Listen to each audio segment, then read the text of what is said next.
So, I just want to welcome you guys to the Beacon. So I'm the director, I don't know what I am. I run the show here. And then in actually no way do I run the show because I have like this tremendous staff that actually runs the show.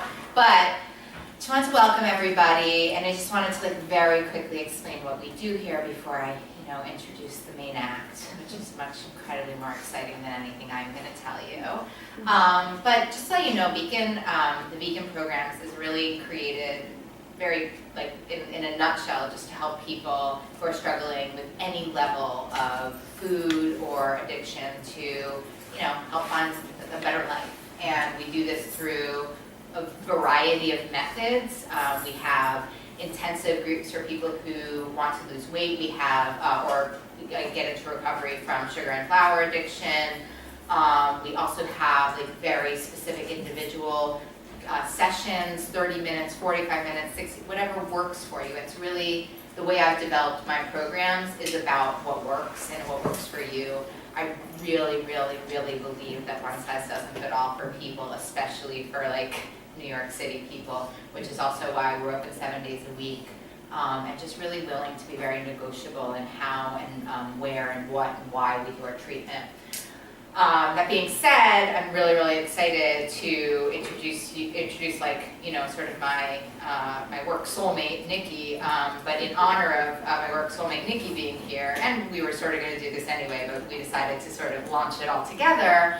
We work with people in a general spectrum to help them to sort of find solutions to eating disorders and weight problems. And what we see over and over and over again is just a real significant sugar addiction problem over and over and over again. And we sort of know in the city, at minimum, we'll just keep it to New York City, there really is only one other place where somebody can get treatment, but the treatment is not easy to get to be honest. And so we want to try to make services for people that feel reasonable and easy and they can come to. And so on the first of every month, starting in April, we'll have 4-week intensive groups. We're calling it Breaking Up with Sugar. It's sort of like that, isn't it? It sort of feels like that, doesn't it? Like a really bad breakup, and then your heart lives on and you grow stronger. At least in my experience. So we're starting that on April 6th. It's half full, but I'm always willing to start another group. Don't let half full scare you away. So we have flyers outside for what we do generally, and then for Breaking Up with Sugar. If you don't want to come in April, come in May. If you don't want to come in May, come in June. It'll start on the first Sunday of every single month for 4 weeks. And there was one other thing. Then also my really big thing here is that I really feel strongly about free consultations, because I just want to make sure that we feel like we can help you. That's just really what's important to us here, to be honest. Our fundamental basis is we just want to help in any way that we can, and if we don't think we can help you, we're going to try to help you find somebody that can. So, long story long, I have to actually go to work today, so I'm not going to get to watch this amazing thing, which is why I'm videoing it, only for training purposes. And I will be around about 1:15 if anybody wants to wait around and talk to me. Also, always around in general. Business cards outside, call me, talk to my wife Kathy, whatever you need, we're here. And I just want to say, just rather quickly, I'm very close with the Milestones people, and before I was very close with the Milestones people, I had clients that would go to Milestones, they would come back from Milestones, and they would say, oh my God, you're gonna love Nikki so much. You guys are so the same. You guys are soulmates. And I'm like, slow your load. I don't even I'm myself. Don't be pairing me up with, I don't even know this person. Smash cut, I go to Milestones, I'm like, well, this is what it's like to find your soulmate, isn't it? So, I'm so excited. I can't, it's all my dreams are coming true, that Nikki would be so kind to come and present with us here. And also, just for anyone who wants to know, we have a free Milestones or eating disorder meeting every single month, and you can go on our website and look at that too. So, whatever, we're just here to help. So anyway, I'm so excited. I'm so excited for you guys to get to sit in a room. We need to put on the AC. I think that's what we're going to do today, because these rooms get a little bit warm. It's warm out already, though, isn't it? Is it warm out already, or should we just crack the window? It's not warm out? So It's cool out. Yeah. Okay, so we can I'll crack the window. So anyway, without further ado, enough of me. This is my girl Nikki. So, can you want to do it?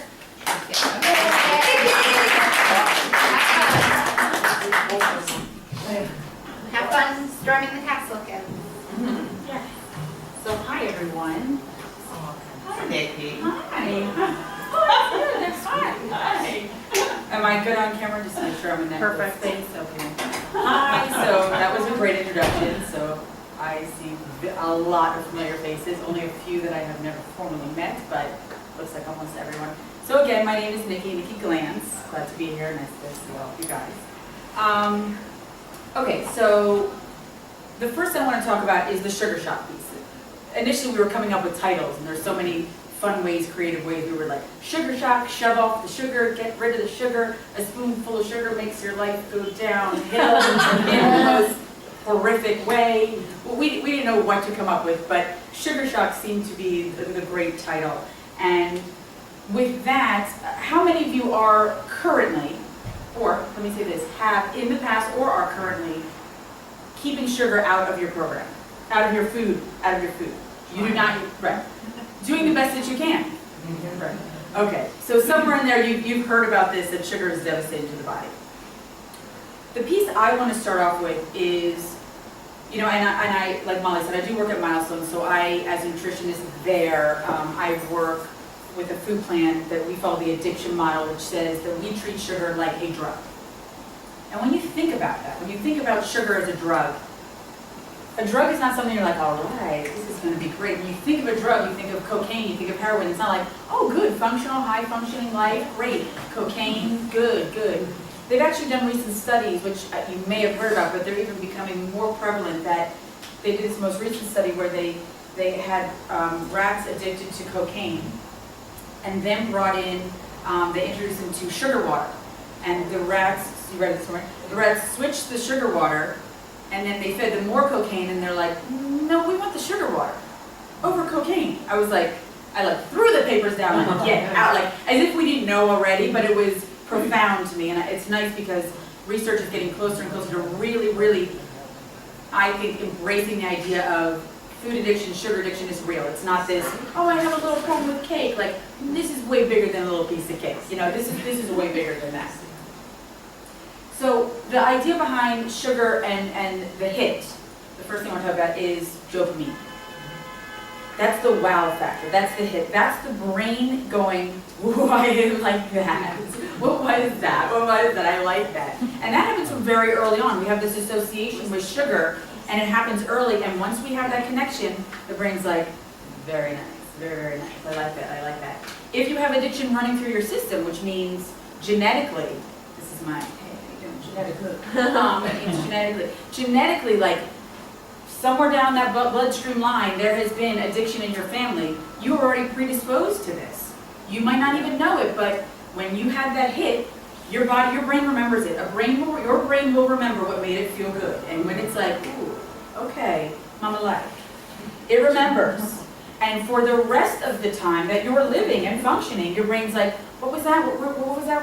And every time it gets a hit like that, and the dopamine gets that hit, that wow, it wants it, it remembers it, and it searches for it.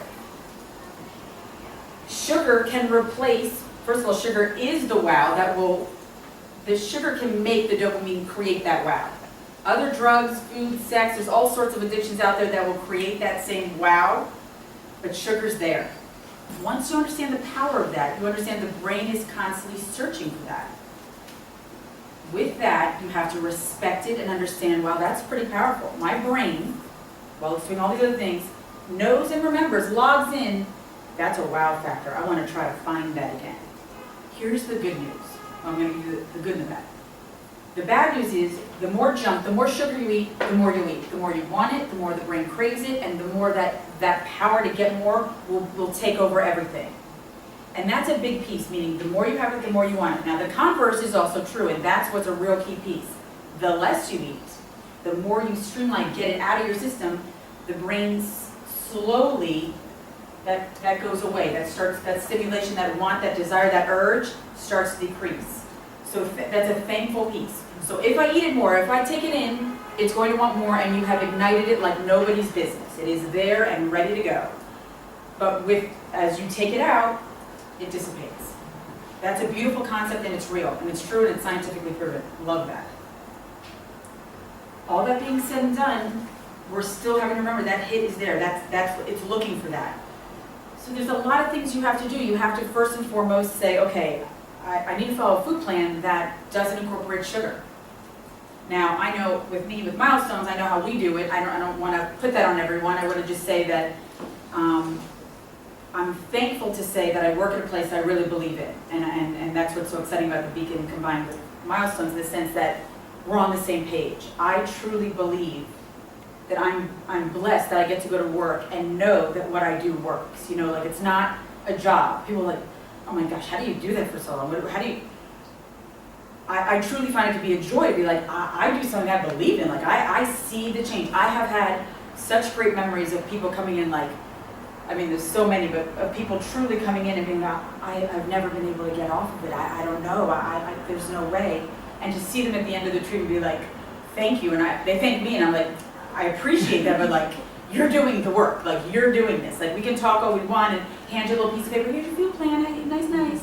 But until you go home and do that every day, that's where the work is done. So that's first and foremost, is getting a food plan that really you connect with, that you understand, and then, you know, all the other stuff that comes along with it. So that's an important piece, is understanding. You know, people talk about like willpower, like I'll just leave it out, you know, hope that works. Hope so. Yeah, there's going to need to be a little more of a plan, because the brain's chasing it. While it's in your system, the brain's chasing the wow. It never lets go of that. It always wants that unless you let it out of your system and get it out of your system. Okay. So, BG, getting back to basics. A little code. Okay, so starting with restoration of choice. So, I don't know if you know this. Control's kind of a big issue. Little. I mean, I don't know, does anyone control, not this group, maybe the 2 to 4, but not the 11. Definitely not you guys, and that's nice. So control's never been an issue. Good. Yeah, it's all about control. When it gets down to it, you talk about the issues. I can tell you as a nutritionist, it's never about the food. It really is about the issues behind it. And control, it comes from control. It could look like, maybe if in your lifestyle, in growing up, it was that you had a controlling parent. And that started the whole thing. Maybe lack of, there was energy being put towards another sibling, and you wanted some of that attention and control. And the way to control it was to show your family, look, I have a problem, look over here. When you're a kid, I call it survival mode. You don't know what you're doing. You're just like, I don't feel, something's not right. You're not even aware, you're not even consciously aware that you're doing that. It's just truly survival. Like, I want these people, my parents, my family, to know who I am. I want them to love me. I'm not getting that attention. And so we have to use something. Most people don't have access to drugs when we're young, thankfully. So the next right thing in your brain at that time, at 5 and 6, is sugar. And so how many of you have memories of when you were young? I've done groups where I talk about, like, what are your grocery shopping memories? Like, when your parents would grocery shop or something, like, does anyone, like, take the cookies and run to their room? Or maybe how many of your household you weren't allowed to have cookies? Like, it was a very strict household, like you weren't allowed to have sweets and stuff like that. How many of you was abundant amount? Okay, so a little more on that side. Wherever it is, it's that you learn to be like, okay, this makes me feel good. And then we use it. We use it to stuff it down. We use it as our friend, our soulmate, our lover, our companion. When nothing else is working out, we go to the food. And so all of that makes you on the inside connect with sugar. Remember that hit, that wow. It at the moment completed you. It was something that you got to use to escape or whatever. It's so important that you understand that survival and this is living. When you get to a place where you're able to say, okay, I see what happened. I you know, whether it's through therapy or just as we get older, a little more mature, we start to go, I can see the dynamic there. That wasn't great. I need to, like, it's like when you want to blame your parents, like when you get a little, you know, to an age where you're like, okay, I can blame them, but now it's my responsibility to do what I need to do to take care of myself now. They're no longer in that role. That's huge. But think about it. How many years have you been, you know, run down by sugar, run down by food, you've let it control you, and all of a sudden now you're like, okay, I'm going to take it back now. I'm going to take it back. I got this. I'm going to just, you know, be adult-like and like not have sugar and stuff. So I got this going on. that doesn't last very long. It's like a willpower. It's like you try all the diets. Like it looks so good. Like you hear people talking like, oh, she lost 20 pounds. How'd she lose 20 pounds? What did she do? Oh my gosh, how'd she lose it?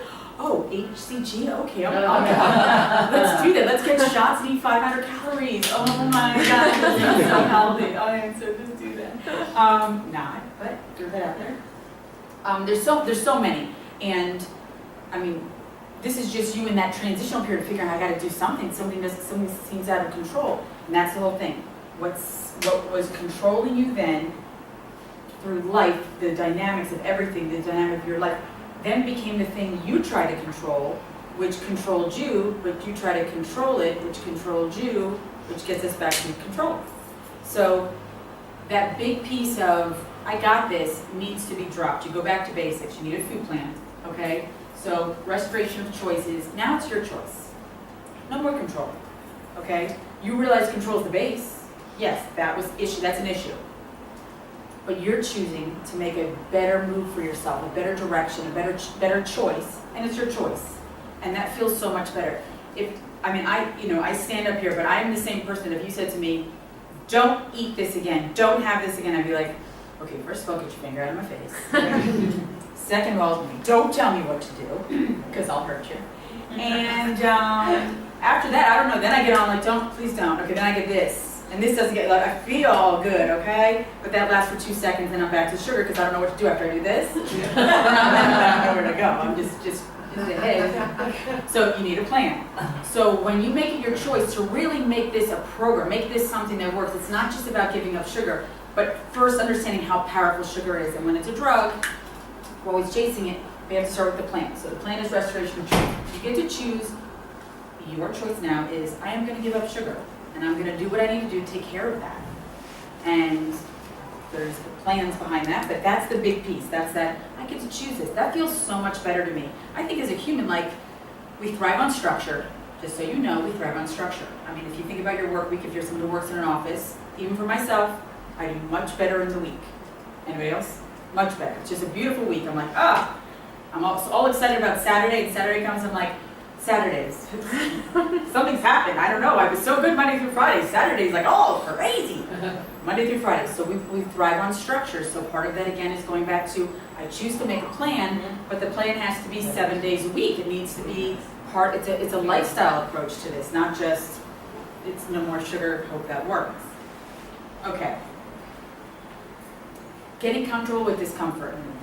Now, believe it or not, and I've heard this before, but I was at the gym in a class that I really like, and when I'm in there, I do get a little of this in there. I'm like, I got up and worked out, so I get to be all cool. Like I just have that in there. Okay. I also have this feeling like when I'm in there, I'm like, well, if the teacher had to leave, I could leave. What is that? I met with my sister in the class. She goes, no one's going to ask you to take over. I'm like, no, they are. If he has to go to the bathroom, I can. He's like, no, they're not. Why are you doing that? I don't know. I have that. Anyway, but recently he's like, you got to get comfortable with discomfort. And I've heard it before. And in that moment, what I took it for, I had this like middle of the workout thing.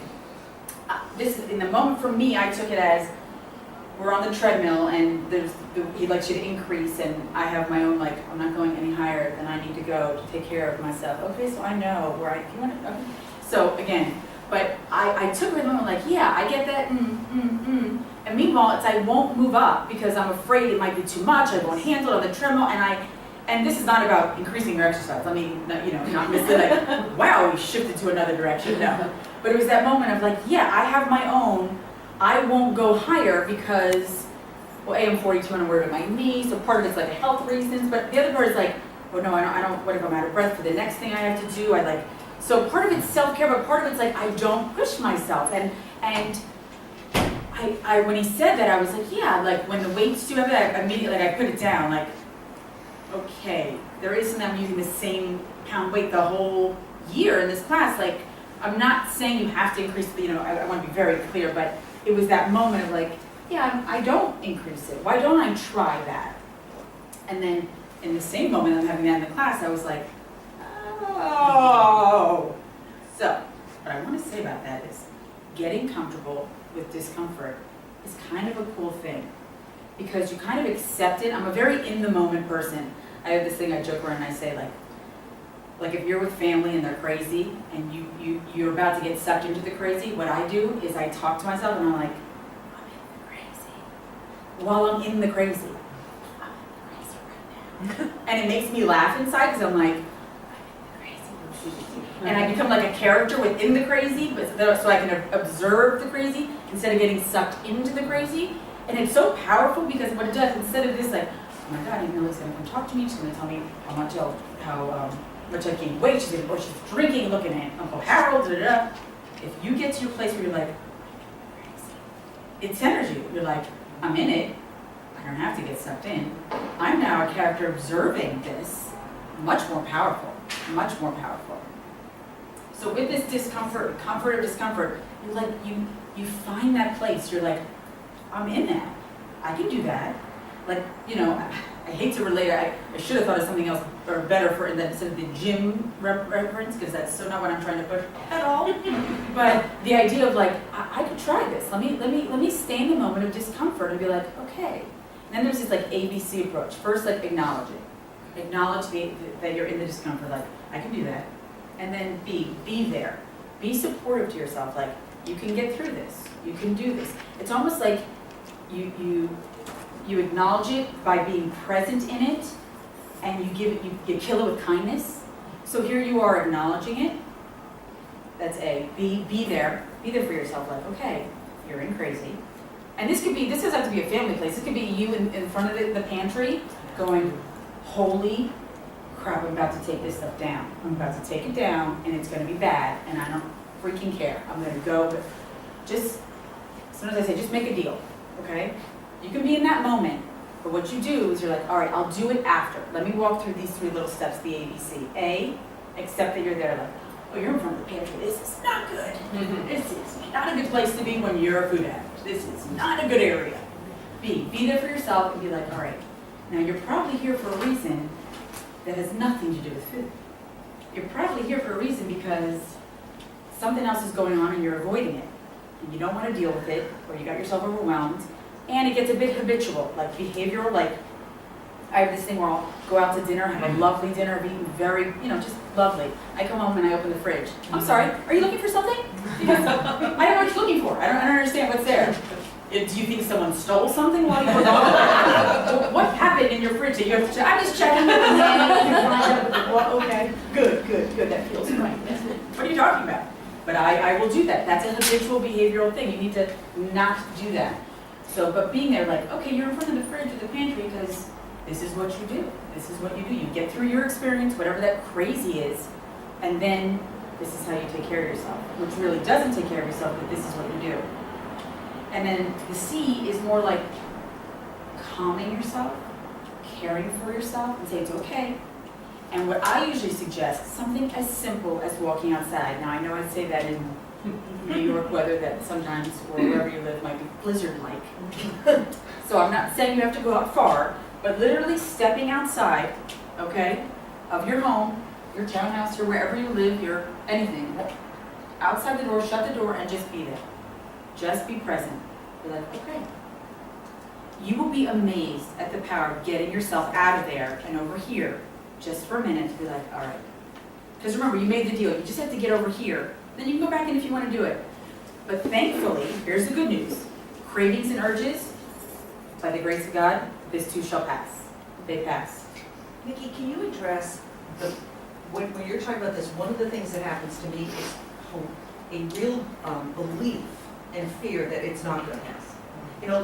Like this is going to go on for a long time. I'm going to want to go back to that pantry. Right. And okay, maybe I can do 2-3 minutes, but this is going to go on for an hour and I can't do an hour, or I can't be this upset for an hour. It's a real, because I've answered the call so many times. Right. That how do you, when you're standing there outside for that minute? I'm so glad you asked that, Debbie, because first of all, what's the crazy is I have that. Like I have that where I have always said, like, I'm blessed that I don't have an eating disorder where I don't act out to that level, but the thoughts are right there. I don't know, I feel like I'm blessed with that, okay? I get that. And the reason I say this, I've had moments where I'll have my snack and I'm like, what was that? That was Was that a crumb of a crumb of a crumb? What was that? definitely not that did nothing for my hunger. I gained 76 more of those. That taunted me. It's making me mad just thinking about it right now. Thanks for bringing it up, Deb. But the point is, I so get it. And the only thing I can tell you, and this is, I know, I want to believe it, tell me if it's true. Only when the hour passes, let's say, you've gotten into something else, good, healthy behavior, something else, you're like, oh, I'm actually full. Yeah. But only then. Now here's the deal. I can't hang around my pantry, and I'm dead serious. I can't hang around my pantry and go, it'll pass, it'll pass, it'll pass, it'll pass. I just look like a crazy girl right in front of my pantry. It'll pass, it'll pass. And then I have 3 kids like, Mom, you okay? Don't talk. It'll pass, it'll pass. You know, it looks wrong, it doesn't work, I would definitely end up eating. So I have to get myself out, and I'm serious. Like, I've done errands before just to get out of the house because it's too dangerous. And I've spoken to people about, when I say it's not about the food, here's how much it's not about the food. Let's think of a work day for a second. You're out, you're in the office, you have a great day. Most of us have that trouble, that 3, 4, 5, 6, that's that horribly yucky space of time. If you don't change how you perform in that area, you're going down. My old routine used to be that I would come home from work, great day, overall, food was great, packed my, just a great day. Now, I mean, I haven't had kids, but it could just be walking into an empty house, nothing, a bedroom, anything. The idea of I'm done with my day and I get to have something and I want it and I get it, this starts, I'm gonna see you all leave there like, oh, the head bob, we got that when we were in Nikki's session, that was really good. But like, that's what happens, like I used to walk in and be like, not even think about it, it was just right from work home, be in the pantry, semi-trouble in the head, had to really pull back. By the grace of God I was able to, but it was a white knuckling situation. I had to change what I did with that period of time. I can't come home and be like, no, no. What you really need to do is stop. I do the stop in the driveway. I live in Florida, so, I stop and I'm like, okay. And I take some breaths. And I recenter myself. And I really try to check in, like, am I just trying to get in the house so I can get to the pantry? Because I don't want to have this talk and then still be in front of the pantry. Because I've done that many times, like, you're good, go ahead in, you're fine. And then I'm like, oh, you're not good, you're in the pantry, you just said you were good. So it's really understanding that it's going to pass. This is getting back to your questions because I tend to talk a lot around and I get back to the question. But the idea is you have to believe it is going to pass. And every single time you have a meal and a snack, it passes within, let's say, the hour. But it's hard. I mean, my most favorite moment is when I've had a snack, something preoccupied me, and I actually register fullness. It's one of my favorite moments. I'm like, oh my gosh, I feel full. I don't want food. And I'm like, okay, I can be like, so it's like one of my favorite moments. But if I, wait too long for the snack, and now nice Nikki is not nice Nikki, you don't want to be near her. That's a bad move because now, forget all the skills we learned, now we're working against the body saying the instinct of eat. Your blood sugar's dropping, even though I'm not diabetic, even though I'm not hypoglycemic, your blood sugar's dropping. Like, you're gonna eat, and now you're gonna eat more than you because whatever you thought you were serving yourself no longer looks good enough, no longer looks like enough. So the timing's important, but really trusting, going back to trusting, it will pass. My thing. So you originally chance? No. Where? No. And I can stop everybody in here and stop it. I'm not going to do it, right? Thank you, but no. Very far enough. Yeah, I mean, I was born in Ohio. Still not Ohio. If anything, I know. The Youngstown, Ohio, just like the middle of, I don't know. No, my family. But we moved very quickly to Florida. My mom was like, all right, and we're to Florida. Let's do this. It's not, there's a little area. I was in the little pocket. Oh, I'm filming. All right then. Hello, everyone. And so I know we ended on food plan, and I want to bring it back on that, just so we're all on the same page, that that is something I do, that we, I write a food plan. I can't stress it enough how it really needs to work for you.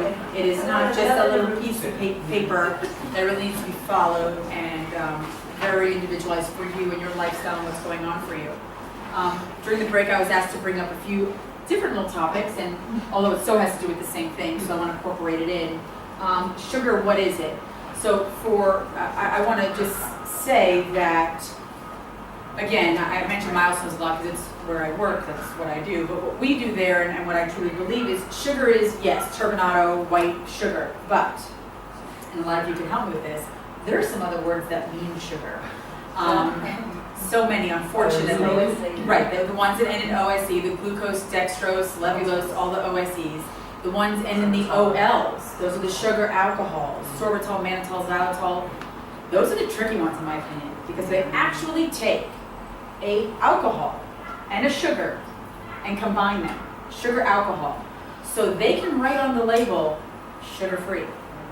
I don't understand how they can do that, because they know what they took. They took a malt and an all from the alcohol, the OL from the word alcohol, and they literally chemically combined it. The malt is sugar, and the OL is alcohol, put it together, and sugar alcohol. And that's actually how you get, I'd say 90% of your sugar-free products. So a lot of times what happens is that's a whole topic in itself when I think about it, because the reality is a lot of people, I sometimes get very milestones focused, so I apologize, I shift that way, that like, we do no sugar, no flour, so it's the way we go. But the reality is, if someone else is trying to go, without sugar, sugar-free, it doesn't mean, and let me be clear with this, I don't mean sugar-free products are then okay. And there are so many out there. One of the things we do is shopping chaperone, where the clients will go to the store, and I'll just walk around, and if they have questions. And what's gotten really hard is there's so many new products, I'm constantly having to be like, okay, so our guideline is the first 4 ingredients. So I look past all of the carbs, I look past the protein, the calories, all of that, and I look for the word ingredients, and I look for the first 4. Ingredients are listed from most to least. So if I catch it in the first 4, I don't want us eating that product. That seems like a fine rule. Then you find these other products, and then it's very hard. It's a constant like, let me see. I don't know. And then I've had to be a little daring and be like, all right, try it and let me know how you do. And if someone, I'm known for saying this, I want you to love your food, but I don't want you to love your food. Because if you love it, you got to take a look at it. So even if it's not in the first 4 ingredients, but you're like, I've been to 3 Publixes and 2 ShopRites, and I have to find this store. I must get this product. I must get this product. I must get it. Hello, you have a problem with that product. If you're at your 3rd Publix, that's a food store. If you're at your 3rd Publix and one afternoon searching for a product, you can call yourself a problem. You're in a situation. You're in a little pickle. You need to get out. So yes, some products look clean and they're not. So be aware of that. So we've got the OSEs, the OLs, malt, dextrin. Those are key words that if they're attached in the front prefix or suffix of either malt, dextrin, sugar itself. Then there's other ones. Now I'm a believer that molasses, agave nectar, let's see, molasses, caramel color, honey, thank you very much. Cane, such a big one, thank you. Cane, this is the big one. People go to Whole Foods and go, I found my oasis. Whole Foods. Now, listen, I love it in there. It's gorgeous and everything's just gorgeous and wrapped and pretty and expensive and fun. But for us, we go in and we're like, this is the store for me. I've been waiting for this. I'm so excited. I'm in Whole Foods. And so I'm turning every label and my brain's going crazy and I'm all excited. Drop it and run out of the store. Drop it. If you break a jar, run. Just run as fast as you can. Get out. Because unfortunately, and it's not against Whole Foods, a lovely store, it really is, but that's like a candy store for us. That's a store of like, I think this is good for me. Yes. So I'm going to go in, and this pastry, which says it's egg-free, dairy-free, gluten-free, free of everything, free of this, and you can go free, and you're going to get money to eat it, and you're free of everything, free of charge, and freedom and free. It's like, wow, I'm gonna have that. It's a freedom biscuit. I don't know. Yeah, right. And all of a sudden you're like 17 deep and you're like, what is the freedom? What just happened? So here's the bottom line. That doesn't work. So cane was a great one to bring up because of what happened in the first 4 ingredients is cane looks like this. Crystallized, evaporated cane juice. Wrapped around the ribbon of love. No, it's 6 carbon bond, looks like glucose. It's sugar. Thank you. It's glucose. So cane is magic words for sugar. So definitely. Cane juice, cane, yes. What about stevia? Now, Okay. my take on stevia, sucralose, like Splenda, all of those, our guideline on all of that is 6 packets a day maximum. Now, some people are like, I can't even have 1. Then don't. This is not me saying you better have 6 packets of Splenda and put them all in one coffee, because that's so not what I'm saying. So stevia, any of that, I put it all in the same category because even though stevia is more natural and it's of all of them, it is the most natural, and it would be my favorite if I had one. However, I tend to put them all in one thing and say, because I've had the same people that are like, they want to be all natural and then stevia, and then they rip 17 packets and pour it in their coffee. So I put them all in the same. If you're going to sweeten it, choose whichever one you want, 6 packets maximum, and I usually say 2 packets per item maximum. Now, that's an area where a lot of people have trouble because they, there's little guidelines. I'll say, put it in a little Ziploc. It sounds so cute. Put it in a little snack size Ziploc and put it in your purse or your bag. And then I had one client recently told me, she goes, well, when I'm done with the 6, I just reach into my box of 4,000 and I put more in the bag. Not what I meant exactly, but okay, you got part of the thing right. So if you can't do Splenda or sweetener, then don't do it. And I mean that you know the trials and tribulations, you try like, I can do it. Today's the day, I got it. I'm on it. I'm sorry. No, I'm not. Local raw honey and coconut natural sugar, organic, raw, unrefined. Okay, so I just to reiterate that I love the accent. So with your accents, I have to just say how much I love it. And it's from Australia, right? Sorry. Okay, so you said raw honey, like local raw. I love the local raw honey.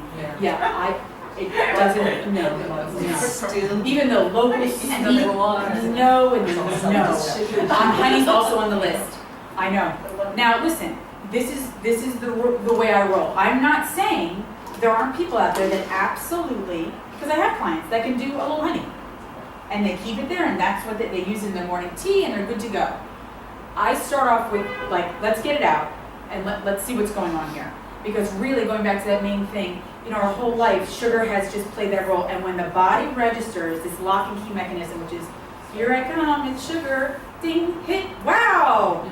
All you need is that brain connection and you're off and running. So honey fits, unfortunately, even raw, local. I love that though, I like The coconut design. Oh, the coconut sugar. Same thing? Same premise. Same thing. Because people, I'll get to it. That's fine. The coconut milk, people have asked me recently, can I have coconut water? And I'm like, okay, so I'm going to ask you why. And like, because it looks good in the thing and it tastes good and I want it's pretty in the thing. And no. I don't also like drinking calories. Like I don't like Coke. So it's not that I'm not, like if I have different clients that have been okay with certain things that you're mentioning, but it is a certain client that can handle that or a certain, so it's no across the board. And then there's exceptions. And then as long as we're on the same page, I always say like, if you're the person that can do it and you really, the next day it's not a teaspoon and a half, a teaspoon and 3 teaspoons, and I use the bucket and don't touch my bucket of, like, okay, wow, that escalated quickly kind of mentality. If you can keep it where it is, I'm all for it. Yeah, does that answer that? Yeah.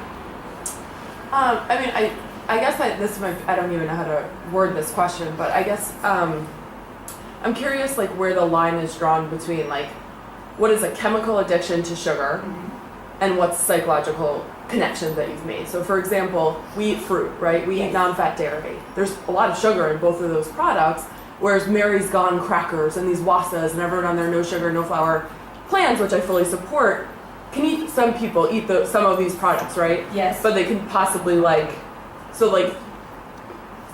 but many people are more likely to binge on a box of Mary's Gone crackers than a non-fat latte or a Greek yogurt. So I guess I'm wondering, how is sugar registered chemically in our brains differently that in these milestones food plans you can eat a Greek yogurt and blueberries, but not various other products. Do you know what I'm? Yes. Do you know what I'm saying? And I don't eat sugar, so I'm not saying this like in a contentious No. way. I want to make sure that when I'm making a decision about my food plan, it's not another way to restrict and feel in control. Absolutely. So I want to And it's understand good what's that you're happening asking it, 'cause biologically. You're right to be questioning Yeah. about it, and yes, it is confusing, absolutely. I will say, when you take sugar out, your taste buds first of all reacclimate. So what normally was 17 Splenda deep or more, or sugar deep, and everything had to match that sugar. I mean, I've had people where it's, and maybe somebody in this room, like where sugar's on the salad, sugar's on my steak, sugar's on, everything had to be sweet. You changed everything to sweet. When you pull that out, chemically it re-registers. Thankfully, like I said, initially, it starts to dissipate. And the taste buds actually will reacclimate and go, huh. At first it'll be like if I said to you, if you were someone that put 10 sweeteners in your coffee, and I'm like, okay, that's too many. We need to get that down to 2. And you're like, that's a disgusting cup of black look. I don't want to drink that. Okay, but get it down to that. You will eventually be okay with that. But in that process, while the taste buds are acclimating and your brain's doing this, it's not going to be great. But eventually, it will get to a place where you can taste the sweetness in literally 2 packets or not. I mean, you will know from fruit, all of a sudden fruit will have a new meaning. Fruit will be like, how you doing? That's lovely. I taste the sweetness instead of the 17. Are you 17? That's a random number. Let me just redirect so you asked the question. Okay, so when someone, like let's just talk about milestones food plan, which is no sugar, no flour. I have said, if you're gonna binge, if you're gonna take it down, if there's a Mary's Gone Cracker, if there's it's gonna be on anything. It's gonna be the next thing that, so, you can't hold that liable.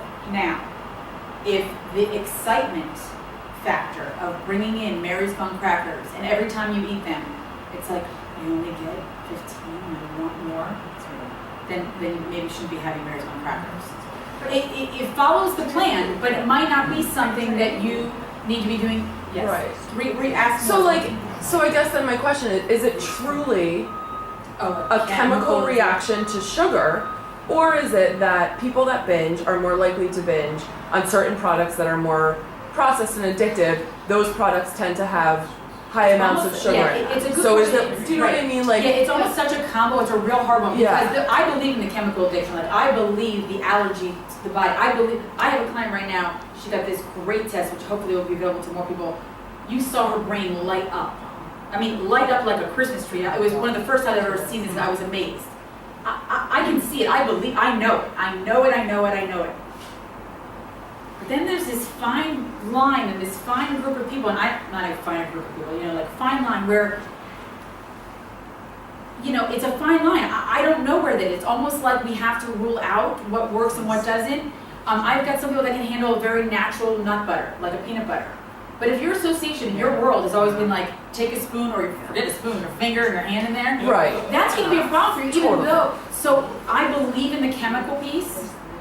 But there's such an environmental and genetic and how you grew up and your association. So research hasn't quite been able to differentiate yet. Correct. I feel like if you honor the part about food addiction, like if you honor the chemical addiction piece, you have to be cautious. Right. And then with that, you evaluate. And again, it's with someone else's help, whether it's a sponsor, a therapist, someone that's helping you, nutritionists, through this, where like you said, because I heard this is what I heard behind your question.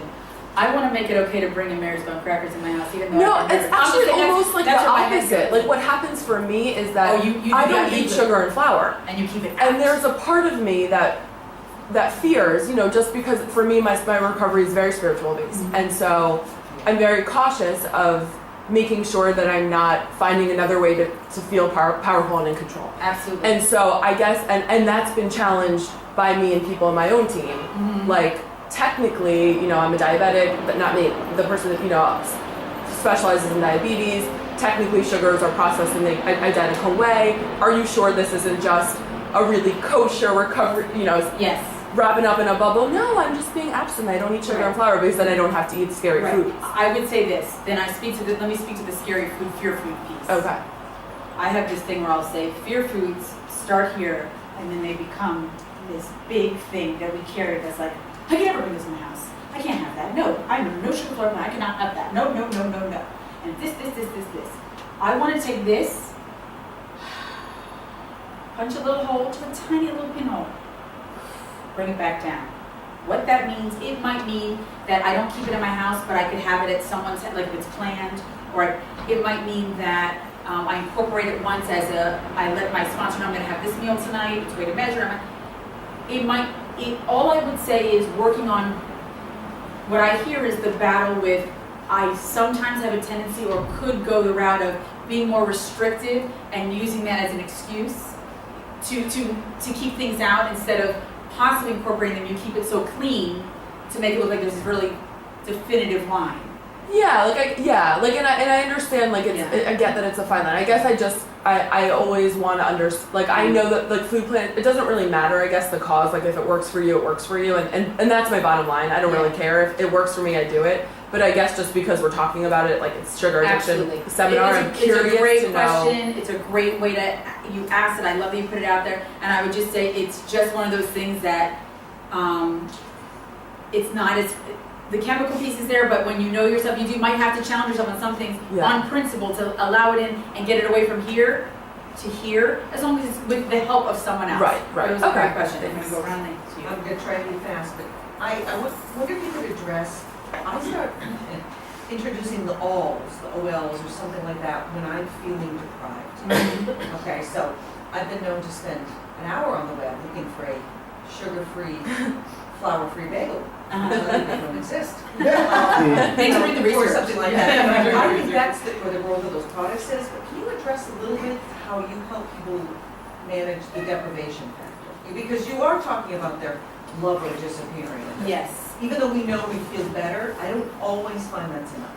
So I just love some support on that issue. Yeah, I mean, I would say the deprivation reward piece, and you've shared this with me, and this is so great, like, the piece where when you're searching, and this is just speaking to you, but this can mean, searching can mean in that moment when you're looking for something, I always feel like you gotta leave the R&D, the research and development stage is done. Thank you, thanks for your time. We've done the research, we've done the development, we've figured it out. Thanks for searching longer. I know you didn't believe or trust that we did as good as a job as we could have. You can do better mentality, you'll find it. The research and development is over. When you find, to me, the research and development is the same as going to 3 stores. It's that I'm searching for something and I would stop and go, what am I looking for?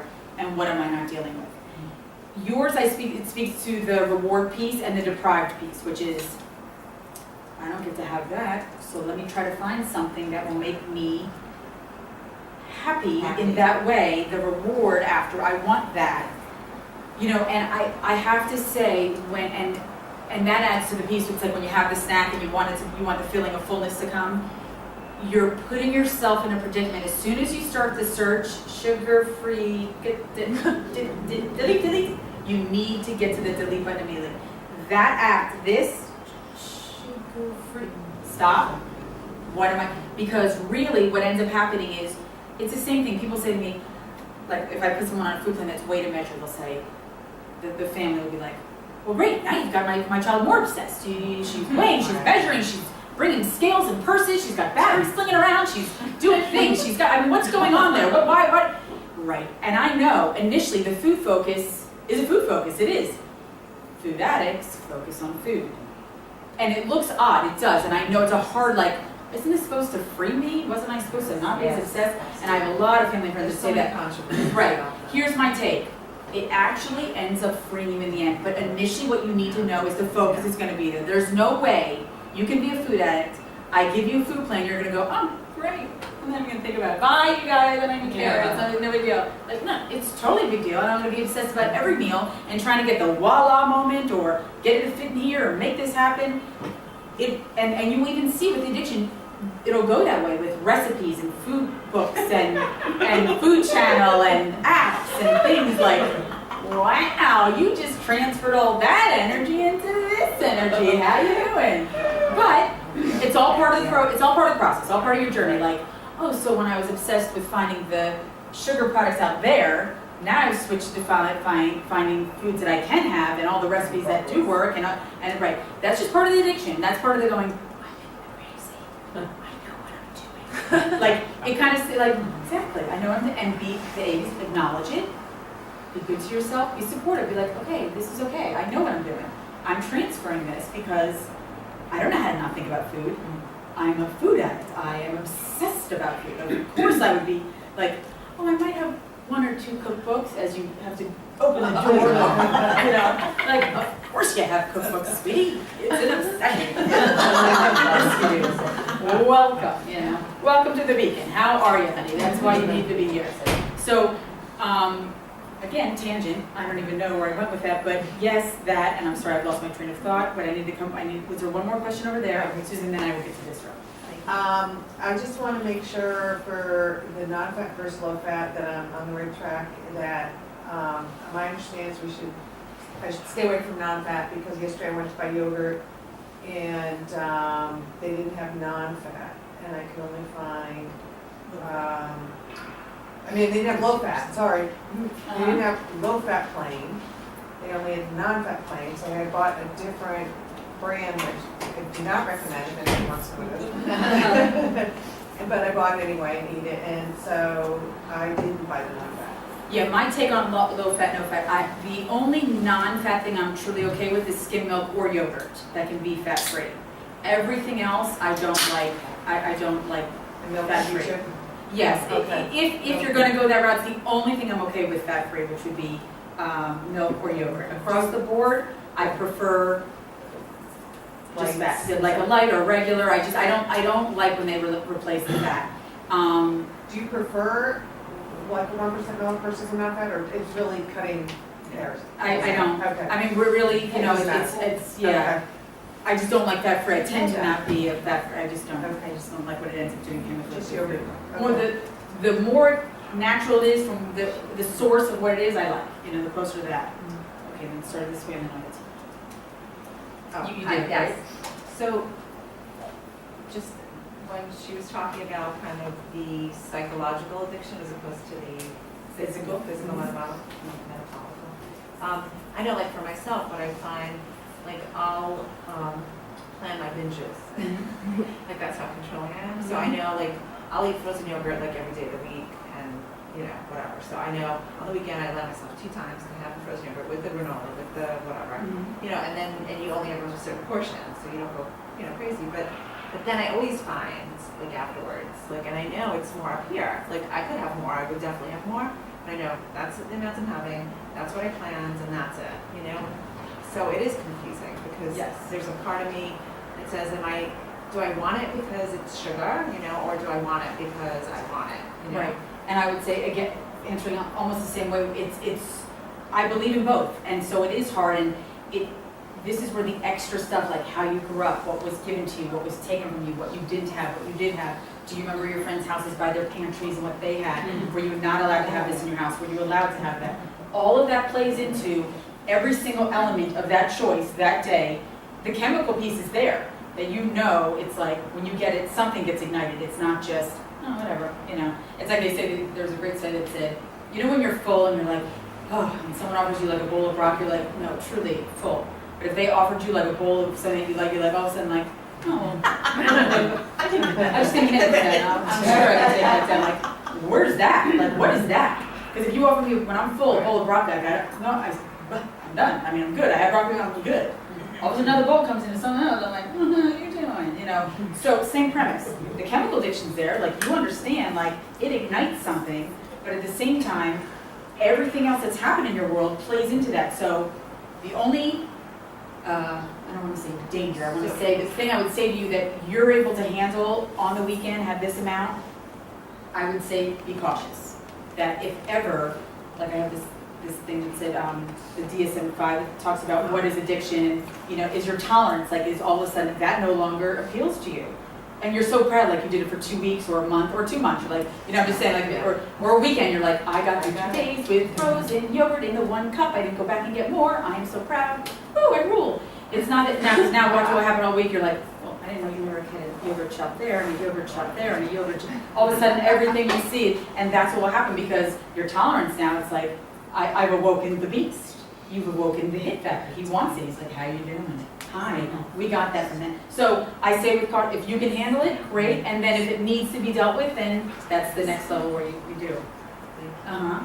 How do you feel about dates and bananas in a smoothie? Okay. I'm a big fan of this, so it's slowing down. Right. I mean, it's funny because your questions are, I like know where, okay, so I don't love smoothies because I don't like drinking my calories. If it's thick and requires a utensil, I'm much better with it. Like, there's a food that we just need to know that we're like, oh, I'm enjoying our food. I like to have that. So that's first. We don't do dried fruit. It's just, again, it's more that tolerance thing. Like one little box of raisin is like, please, waste my time with a raisin like that. It does nothing. One day in a smoothie. Listen, if you can handle one date in a smoothie, because I'm dating, as I say, go for it. Absolutely, let's go for it. Same thing, bananas. I mean, all fruit in my world, they're on the plan. I am a fruit person, within reason. Whether it's the way to measure food plan, you know. Listen, something within reason is not an issue. It's never that. It's not the date or the banana. It's the 67 dates for me, buckled down with a bucket of dates. You know, that's when I'm not worried about the one date and the banana. But it's a good question. Okay. Hi. Hi. Really glad you're here. Uh-huh. Thank you. Good Thank you, shout out. Jackie. Shout out to your husband for bringing Thank you you. up and those black. I love it. I love it. Thank you. Good job. Stop. So New York. All Thank right. Here's Talking the about deal. Jackie. Until we can clone you and bring you up here more. Mhm. All right. Now we're looking at clone sobriety. There are a lot of women and men that are struggling here in New York. Having a really, really hard time. They're reaching out to me to sponsor them. I came from your meal plan, Milestone's meal plan. Yes. I follow it to the letter. Yes, you do. Okay. I do know that you do. Okay. Yeah, it's 2 years and 3 months, yeah, as of yesterday, so I'm really glad. Thank you. Okay, so, No pressure. when the women ask me to sponsor them, I mean, they're really in really bad shape. I mean, some people come in with the tubes in still, they're right fresh out of the hospital. You know, dying, really dying. My important is I ask them to go get a meal plan. I'd like you to go find a nutritionist. I've gone with them to some nutritionists. Nikki, it's so disconcerting because there's some of them are coming back with meal plans or intuitive eating. Why don't you try this? Yeah. And or take a little vinegar in the morning, right? And you know, and for me, I am not a nutritionist. I am not going to tell somebody or tell them what my meal plan is. A lot of them are I'm also an alcoholic and 12 years of sobriety. So I know about the sugar, you know, everything. So how do I guide them? Like, I'm not going to go out and start interviewing many nutritionists, and I don't want you to talk bad about other nutritionists, but like, what do I do for the focus for these girls and guys that are can't even make it up 2 flights of stairs and stuff? Like, how do I help them? What do I do? Because there's only one of you. Right. I appreciate that, and I appreciate the intensity of the question. What I would say to start, to that's real life, there is the dignity of choice food plans that are out there, which is like base plans. It could even be say something similar to yours, where you hand it off to them as a guide to just start the process. And it's a dignity of choice. They hand it out. It's through it's not on you. You know, this is the plan. Pick one of 3. You can help them pick one. And then what we would need to do, like snack and open time like that. Like I really believe it. I was just talking to someone else about, I think it was Susan actually, going back to work. We're talking about you leave work at 2:45, right? It was the thing was I leave at 2:45, and we said, what if you sit at work an hour longer, just to give your space, your time, the space you need to not be rushing out. And it's too open. It's too open till you have to be home for dinner. And it was like one of those like oh, the nutritionist is recommending, you know. But it's about things like that. Staying till 3:45. Have your snack. Gather yourself together. Like even sometimes like after clients, I'll stay for a little work just to kind of get myself together, and it gives me a little more time there. Calm myself down. I've had a little more time for the snack to settle before the fullness sets in. And now I am so much more prepared to be out there. And it's those things that really, it's the make or break of the program. It's how it works. So something as simple as changing what time you leave work or what you do when you leave work. If it's not work, what you do with your time, how you structure it. Like I said, we thrive on structure. So if there's not structure, you need to put it in. But I hope that answered your question. It really helps, thank you. Yeah, sure. Okay, so kind of touched on that getting out.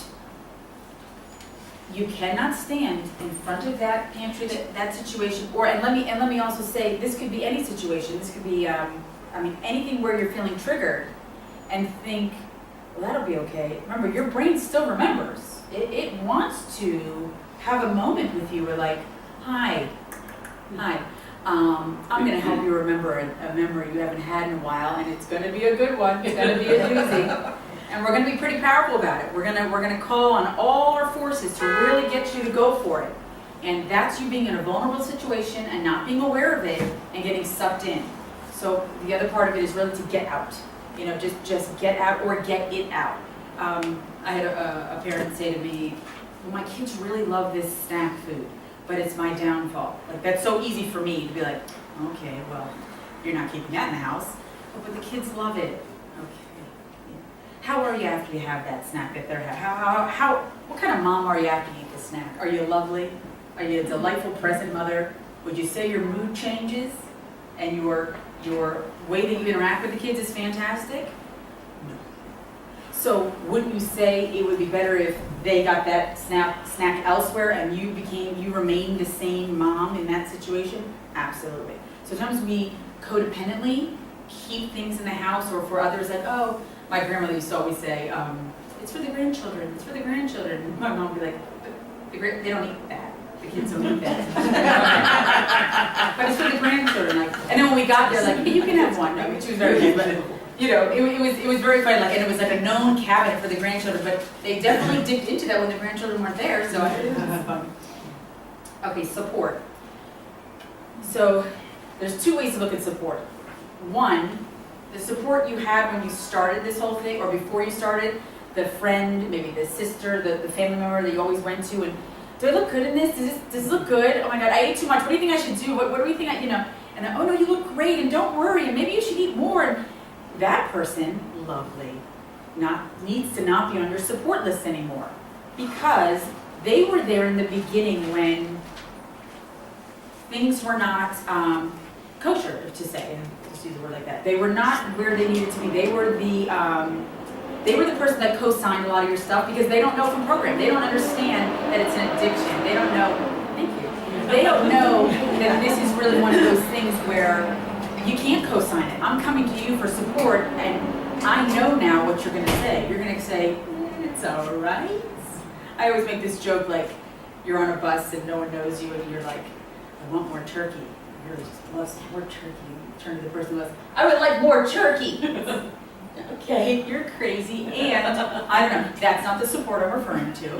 I'm referring to support in, whether it's 12-step, program-based, something where someone goes, who's able to call you on your BS.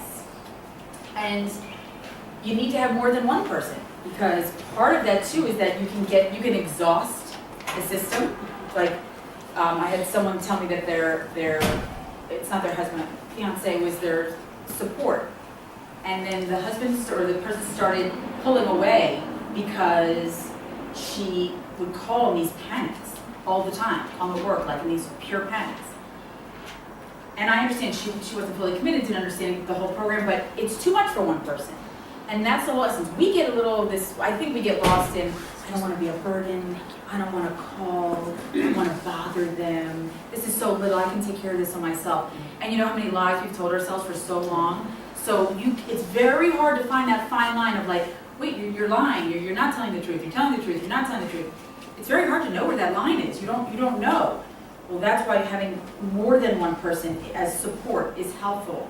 And I always say, because I have that a little instinct too, where I would say, I don't want to bother them, I don't want to bother them. So my suggestion is, then call them and ask them about them. Use the time to be like, just making a call, checking call, how you doing? The truth is, anyone loves a call to check in on you, like, oh, that's so nice, thank you, I'm doing great, and oh, I haven't seen you in meetings, or I was at one last night, I thought about you, whatever the case, it's just very nice. It gave you a few minutes of clean time, and it also gets you out of your head, and I don't know if you've experienced, but when you do something good for someone, there's this little like, oh, that feels nice. I like that. Service, I like that. Or that felt good. That comes close to a hit. Not exact, but it's right there. We're like, that's a different kind of hit. And finding one of the other goals is finding hits in other areas of your life. Hit being, there was that hit from the dopamine or the sugar, but we're looking for other hits to get the highs in life, the other good things. And helping others is a natural instinct that we do really get a high from.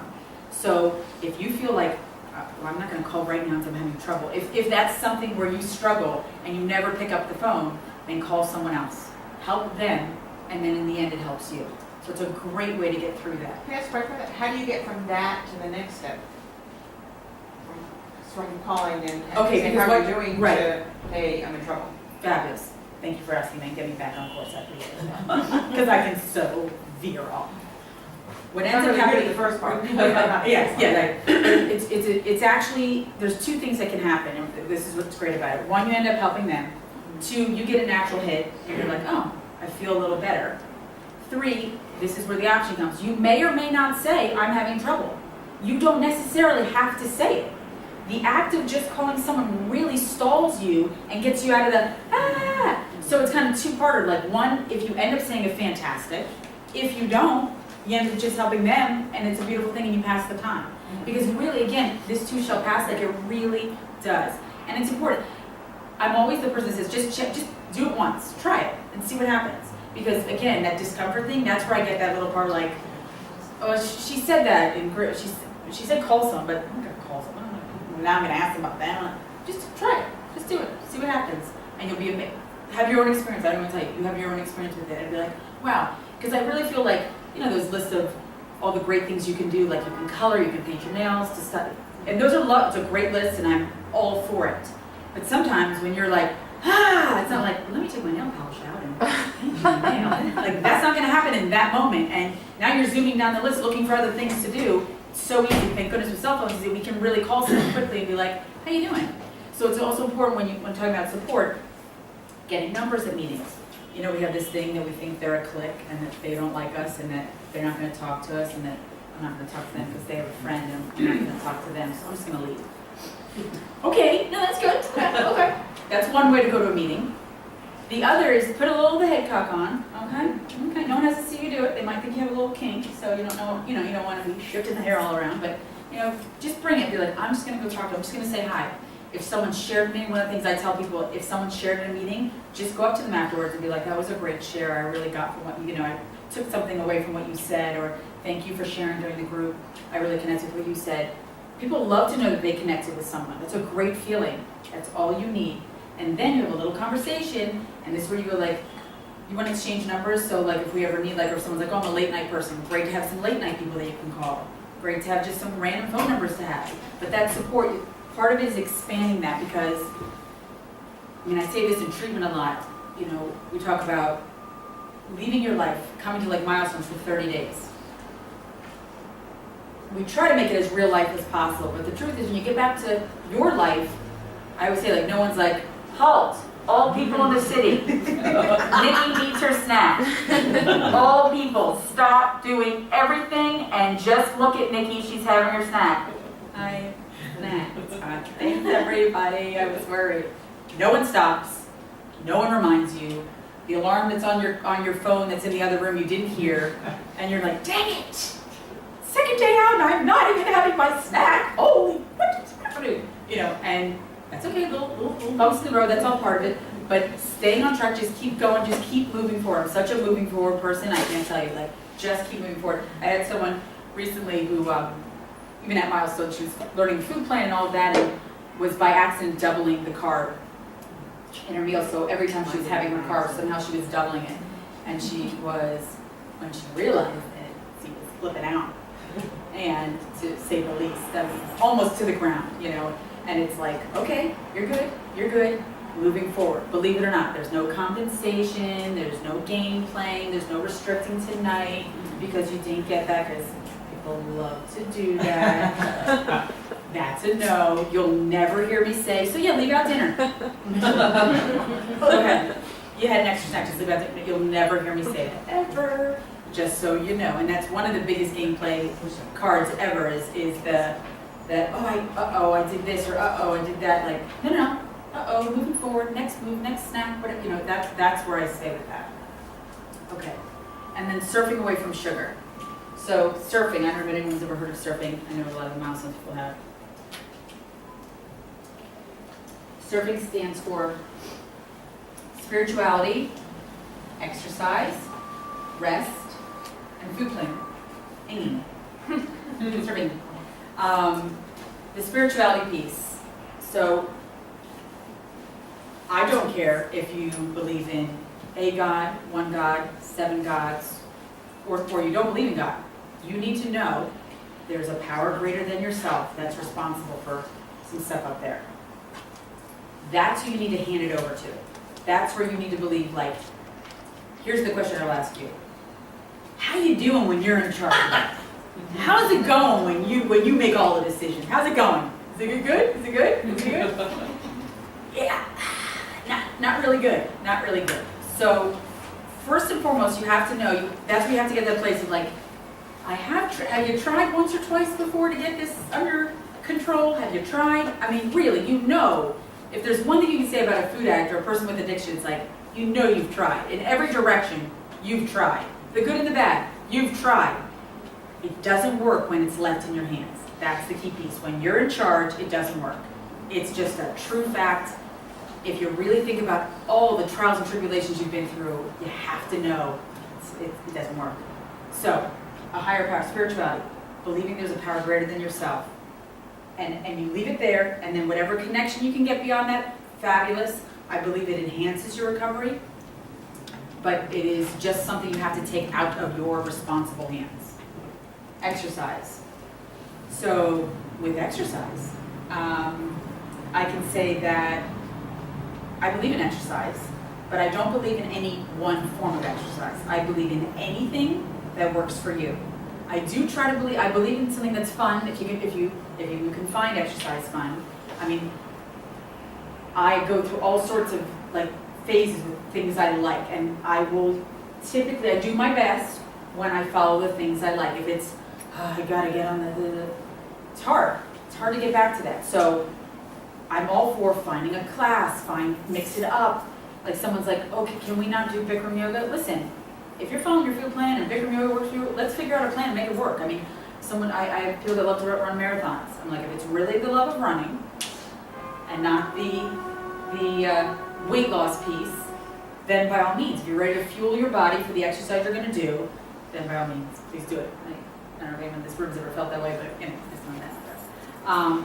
If it's basketball, if it's picking up seashells along the shore, if it's walking with a friend, find something that works for you and make it part of the plan. It's not just, you know, I deem it as important as the food plan in the sense that you don't want to make it that if you don't do it, it's horrible, but that because I have some people that want to do it 6-7 days a week. All right, now what happens when you can't get day 6 in? Anyone have the experience of not being able to get day 6 in? What happens?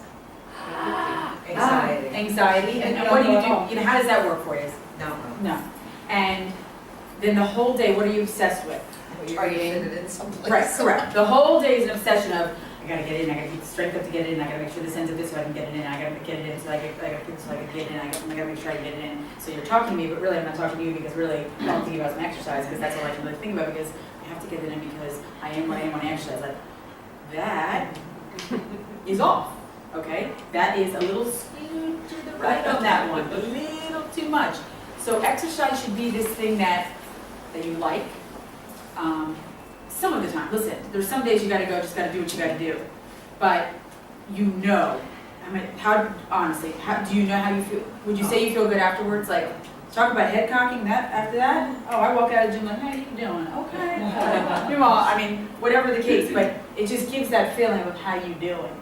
So, but it is not a specific sport, a specific time, because I just hear so many great stories of, I have one client, she likes to get on the treadmill and then at the gym, she loves it, and then who's ever on to her right is now in competition with her. I'm like, what do you mean? Do you know them? No, but I'm not getting on. before then. I'm like, but what if they just got there and you only have 30 minutes and they're gonna do 45, doesn't matter. I'm like, something's off again. Something's up to the right.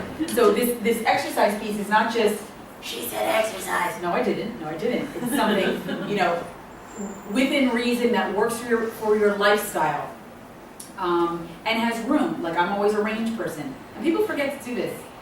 This is funny. Okay, if I write 3 to 4, the dash is really highlighted here. This is normally like this, 3 to 4. But I put the dash like this. People don't understand if I do 3 to 5, 3 to 6. The dash represents that you don't have to do this number. This is not the number. It's the range. It's the range. No one seems to understand there's a range on all this. And they're like, oh, you said 4 to 6, so it's 6. What? So I said 4 to 6. You said 6. Okay, no, you didn't. So if that's too much for you, you need to call yourself out on that and redo that and make sure that's clear, because your head's doing 6 and 4, you're like, and get in my 6 so I don't feel good, it's not a good day, it's not a good week. Like, wow, all right, we need to circle the E here and have a little conversation about that. So it's healthy exercise, some form of, and sometimes I've said smurfing, like I use the word movement, the M, to get away, because a lot of us have this preconceived notion of what exercise, how it used to be. I have a lot of people that have been, let's say, like athletic or athletes, or used to train like psychotic people. And so to go to the gym on a treadmill for 30 minutes, like, please don't waste my time with 30 minutes. Please don't do that. What do you do? What's 20? Please. By the time I even get there, I'm done with 20. No, I will not. Okay, that's not good. So we need to find the base of getting back to letting exercise be something that works for you, and not must do, torture, has to be. This is not what exercise means, This is not the word exercise. Exercise, I feel good. Not, that seems wrong, that association. A lot of us do that. So I would check in with yourself where you put exercise and the importance of it. R is for rest. So you can do a whole session just on rest and how we're so not getting it. I will say this: rest is one of those things that first and foremost means an ample amount of sleep at night. Now, I am someone that, this may be shocking you, I have a lot of energy, a little verbal, a little just a smidge. I know, shocking. I know. People are taking back. I get, this is not on coffee, this is just me. And then at night I get a second wind. Ta-da! And my husband's thrilled by that. Sometimes he's like, but the key piece is that I need to know myself, and that even though I get a second wind at 10 or 11, that doesn't mean, and so now I stay up till 3. What happens at night? Do you think productive things happen between, 10:30 and 1:30 in the morning? Anything productive? Not really. Searching the internet, watching TV, Netflix streaming, obsessional watching, binge watching. Anybody know? The 2 to 4, not the 11. No, the 11. The rest is so important. So how do we rest? We really don't know. Just so you know, we really don't know, because this is normally rest. I'm sorry. What just happened? Well, I conked out in my clothes from the day, because I go until I can't go anymore, and then I conk out, and then I didn't really prep for the day before, because I went as fast as I could for everything and just had to keep myself busy. I didn't know what to do, and then I just fell asleep, and the next morning I wake up, I fell asleep and I didn't make it. Wow. Rest starts with your nighttime routine. Really establishing. That doesn't need to be an hour and a half of I meditate for 40, I journal for 30, but checking with a sponsor. If you need to do a nightly inventory, it needs to be realistic for you. It needs to be something you can honestly say. It's like, I always want to buy that. I always say the beauty commercial, the Meaningful Beauty from Cindy Crawford, what's her name? No, whatever. This facial stuff, but it's like 7 steps. I'll never do a 7-step thing. I won't. I want to buy it. It looks so pretty on the commercial, but I'll get it home and I'll be like, well, which one is the one that has the good? I just need that. I think so. That's all. I don't have time for 6. I don't have time for 6 steps, and I won't do 6 steps. I won't. So I need to know myself. What is my nighttime routine? If it needs to be a few questions for nighttime inventory and kind of get myself in check, if it needs to be even a 5-minute meditation to kind of center myself, it needs to be maybe, we call it all screens off, no iPad, no TV, no phone.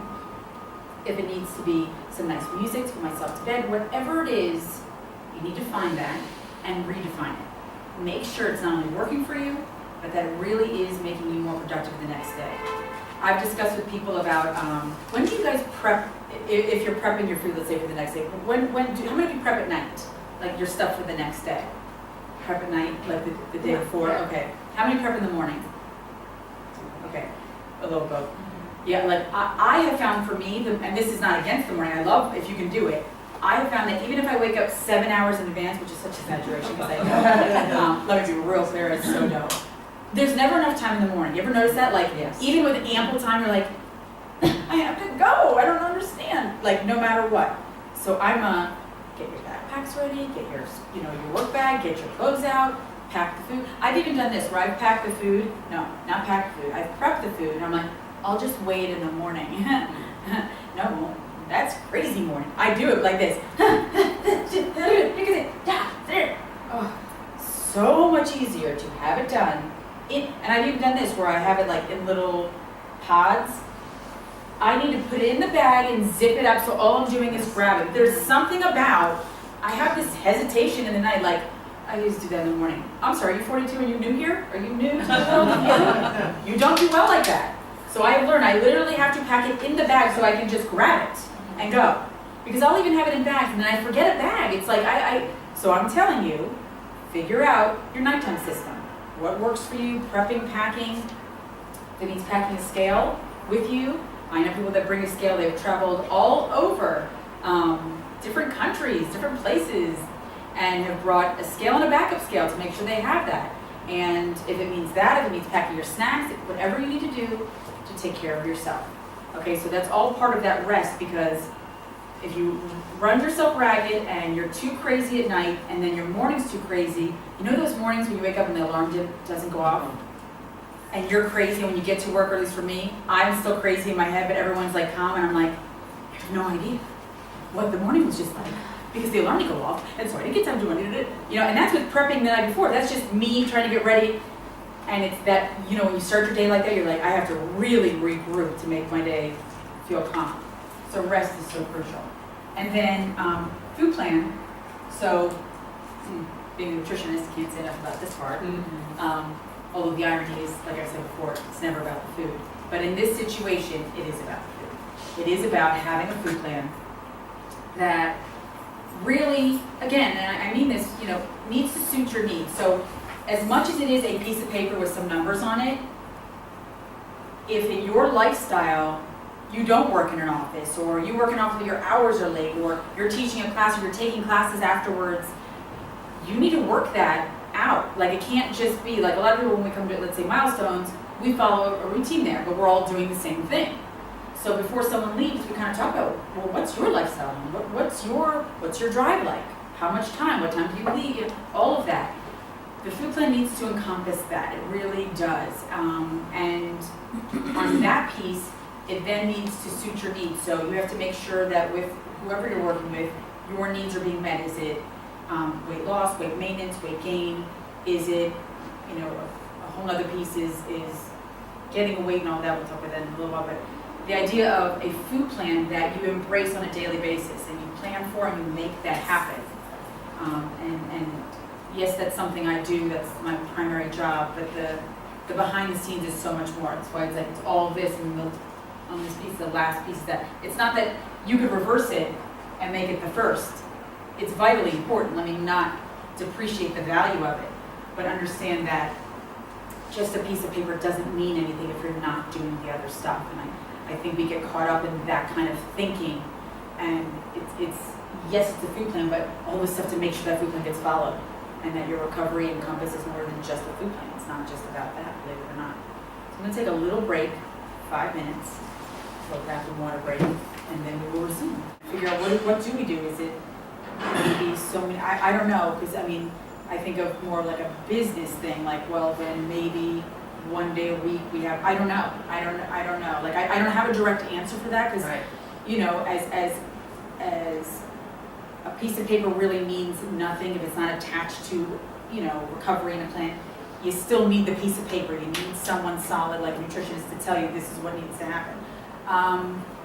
They're not doing that. I know, They're not even weighing the girls. When Right. I go and sit with my sponsee in a nutritionist office, and I know. sit there and I'm like shaking, and I'm like, you know, my mouth is shut, you know, restraint dependent tongue, and I'm like, oh my Right. God. Here's what I would say. I mean, Molly and I are trying to work on some things, so I can only say for right now, like an answer right now is the new choice, and then I can follow up with you and figure out what we can do. Because I will say, in school, I didn't learn about this. I mean, this was not what I learned in school. I mean, I learned the true book basics. Here's your exchange system.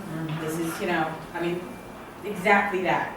And it was truly, I think, just higher power that drew me to Milestones, because I was in a private practice and they contracted me and I came in and then I loved it and I was like, and I'd worked other places and I'm like, I didn't know if I was even going to stay as a dietitian, like a nutritionist. I was like, and then I found Milestones. I'm like, I love this. What do I love about this? You know? And so I can say that I've learned over years and years of it.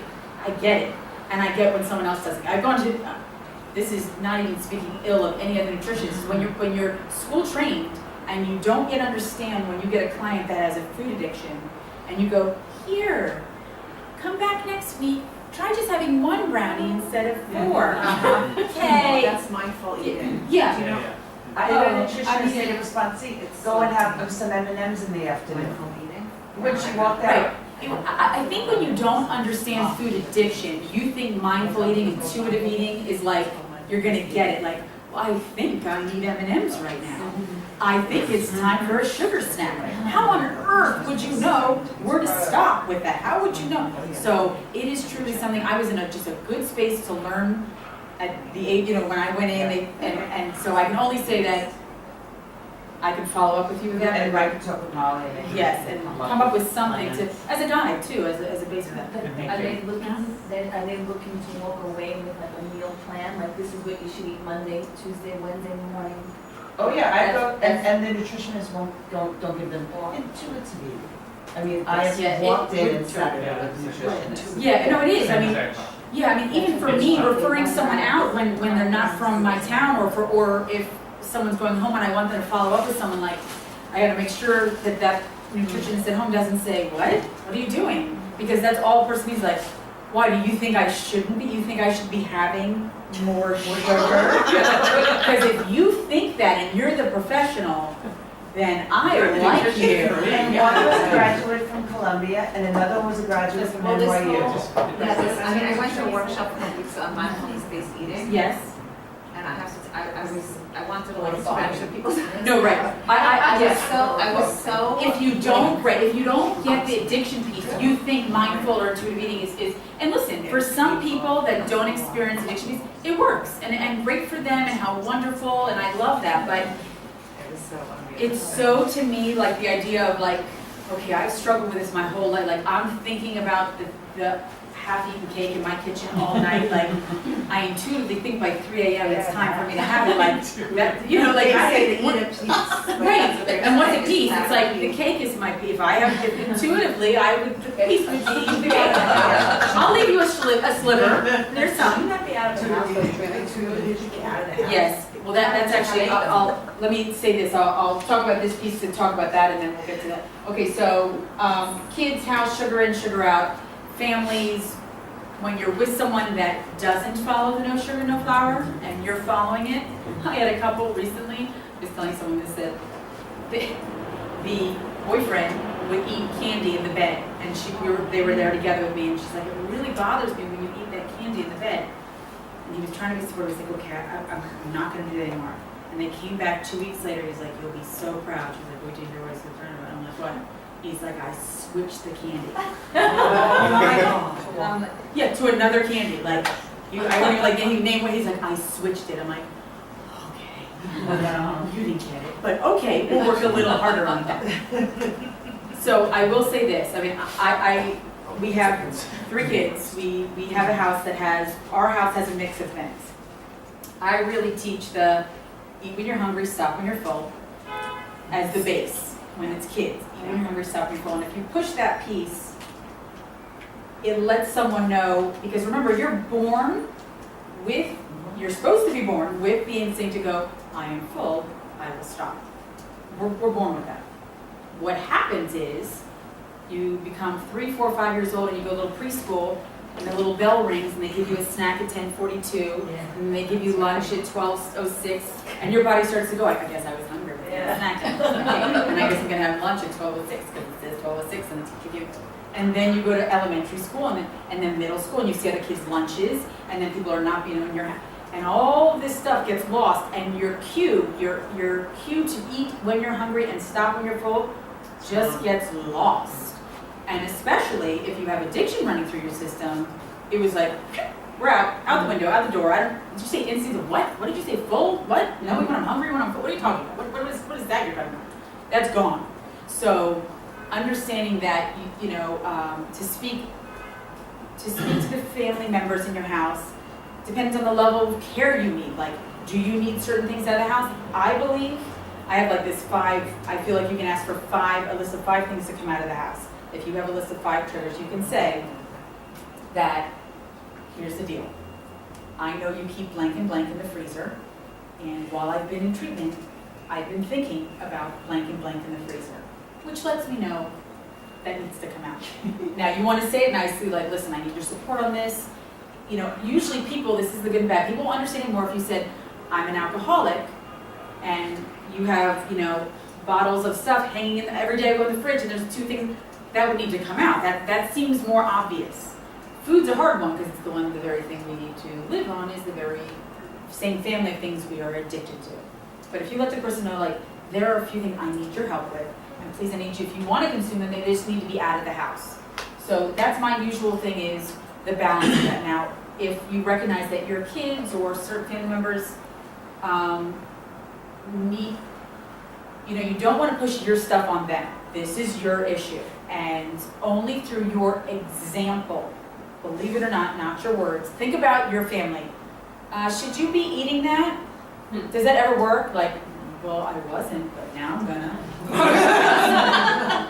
Don't tell me not to have that. That's what it, So that didn't help us. It's not gonna help them. So you definitely wanna stick with the idea of, I need to do this for me. And they will end up learning through my example, not my words. So if you keep that and then see how that goes, depending on your family dynamic and who's in the house and what's going on, you can work things out. I mean, if it needs couples therapy or at least coming in once or twice to talk to someone, then do that. Like, people don't mean, I believe inherently people are good people. They mean to be good. But some people just don't know. I mean, there's so many examples of not knowing. I mean, I have a couple where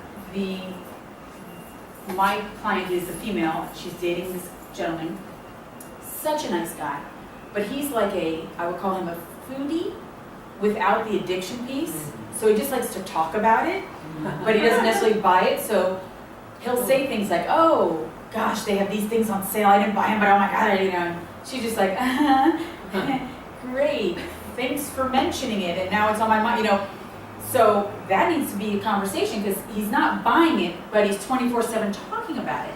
That's an issue. Like, and then you start to get resentful. Like, one more mention about a freaking food, and then we know resentments. Yeah, they don't get this anyway. Those don't cause any trouble. No, it's only the Okay, so right, that's a whole other session. But the idea would be in the household that I would keep a mix of. That's my suggestion: a mix of things. If there are things that are certain places, they get out. Like, I'm trying to think who the client was. It's just the bottom line is you have to get the stuff out of the house that are on your list. And you want to think about those before you ask, because you want to be clear about it. Like, these are the things I need. And then, not to talk, men are great. Lovely people. lovely individuals. I'm married to one back there. Fabulous gentleman. Should I step back? No, sir. I'm following you? Yeah.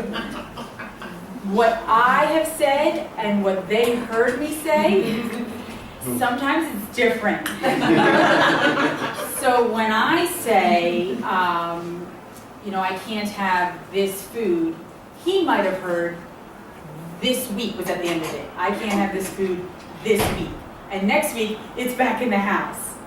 And I look at that food like, are you out of your minds? How did that get here? You said last week you can't have it. Oh, did I say the week? I don't know that I said the 7. I don't know that I said that. So sometimes we have to ask, what did you hear me say? Or, make sure we're really on the same page, because I had a client that said she was doing great, kind of went off program, and then would go out to dinner with her fiance and have crazy meals. And he said to her, I like it when you're like this. Right. Because this is what that meant. Oh, so you like me when I'm not in program, when I'm crazy, and you like that. So she says to me, so I guess I have to break off the whole engagement. I'm like, wait. Impulsivity, cute person. Wait a minute. He didn't mean, so I don't like who you were the whole year, and I like you better like this, so you have to stay like this, and I don't want you to get recovery, I want you to be in your addiction the whole time. That's not what he meant. That's what she heard him say. The reality is, it needs to be discussed that when we went through, like, what did that mean? And I knew what it meant. It meant that she took her recovery to such a tight, strict place, it was no longer fun. That's why she broke away from it too.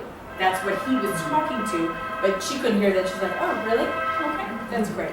You won't see me again. Oh. So we got that back. But again, whether it's female or male, the spouse, the other person needs to be educated. They don't need to get it on the level you want them to get it. They just need to respect it. Because to educate them means they get it so much that they embrace it. If they're not at it, they're not going to embrace it like that. But they have to, I do believe they have to respect you enough to say, I get that your needs need to be met in this way and I can do that for you. As long as you say it appropriately and ask for appropriate things. It's not so much of a question, but something. Come add to that, sure. I think, like when I got out of program, right, 7 years ago, I couldn't go in it back. I could not go into an area where there was another food around. I could not get it. The first thing my sponsor said was get rid of the food. I couldn't. Right, so I had to come to terms with that. So it was hard for you to just get rid of the food? I could not get rid of all the food in the house. So the other thing is that if I want it, I'll get it. I can get it. So I have gone through 2 relationships, and it doesn't, they're not ever going to understand what I'm going through. There's not. I'm not going to understand everything of what they're going through. And so I have to sort of come to a piece of acceptance around, and listen, I know where every single bit of food is and how much is left, more than they know of the things that they can have that I can't have. And now I'm sort of in a relationship with someone that's vegan, and that's a whole different thing on it. And so it's really like accepting that my food plan is my food plan, and I have to cook for myself. And theirs is theirs, and I have to accept it, because there have been some things that have come up about my food plan, talking about it, and it's different than hers, and has caused issues in some ways. And I have to realize there's different paths. Absolutely. Right? And it really, what I love about our food plan is it gives me enough structure to not be caught up in the middle of the lies, right? To allow me to go, okay, if I'm eating here and here and here, I'm eating what I need to eat, and in between those I don't need to eat, and these are these foods that I can't ever go to, and I hate that sometimes, I resent it sometimes, but it's brought a heck of a lot of really good stuff. And I appreciate that, Cher, because that just says so much about like understanding where you are in your journey and where you are in your recovery, and respecting the food plan and its role, and that, sometimes you do have to take a look at the relationship and where has it gone? The bottom line is you have a healthy approach to that, and I like that, hearing that and you sharing that. And there is no ground. Right. There is no ground. This whole living, being comfortable with discomfort, the biggest piece is I am looking constantly. My mind is trying to protect me and to make a safe place, because that's really, I've been scared a lot my entire life. And so that's what all of this stuff is about. I'm trying to make a safe place and find something that works, and to know, but they're not. It changes. I had to give up gum in January because I was wanting more of it. I didn't have it, but I was like, oh, okay, and found myself eating right after and then reading in the things. That's what we said with the tolerance of it, it moves up, it changes, and it's always evolving, I mean, that's, right, like I had someone say to me, like, she got like 3 months clean, she goes, I think I'm okay, I don't think I have an eating disorder. How's it going? I don't think great. I wanted to thank you for your time, you guys were great, I would be happy to answer any questions at the end, but thank you so much, thank you for being here.